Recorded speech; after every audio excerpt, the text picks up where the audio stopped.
In today's video, I'm going to teach you how to set up users and roles in QuickBooks Online. This process is essential for businesses that want to streamline operations by ensuring every team member has access to the right resources and data. By assigning specific permissions based on each person's role, you can safeguard sensitive information and enhance collaboration.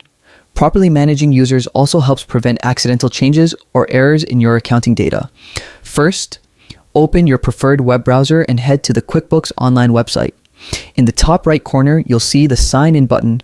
Go ahead and click on it. On the login page, enter your email and password carefully to avoid any login issues.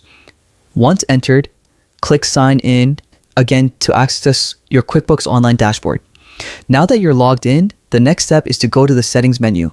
Look for the gear icon, usually located in the top right corner, and click on it. This opens the Settings menu, where you can manage and customize your QuickBooks Online account.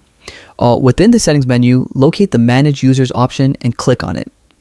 This opens the user management interface where you can view current users, add new users, and define their roles.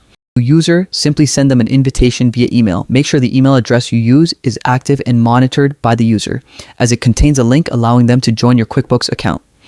A quick note: if your current subscription doesn't support adding more users, you may need to upgrade your plan to accommodate your growing team.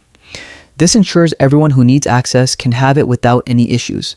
Setting the right roles for each user also helps your team work efficiently without confusion over permissions. By following these steps, you can effectively manage who has access to what in QuickBooks Online, enhancing both security and productivity. If you encounter any difficulties, QuickBooks offers support resources to help guide you through the process. Always take a moment to review your user list periodically to ensure permissions remain up to date. Thanks for tuning in today, and don't forget to like and subscribe for more helpful QuickBooks tutorials. Happy bookkeeping!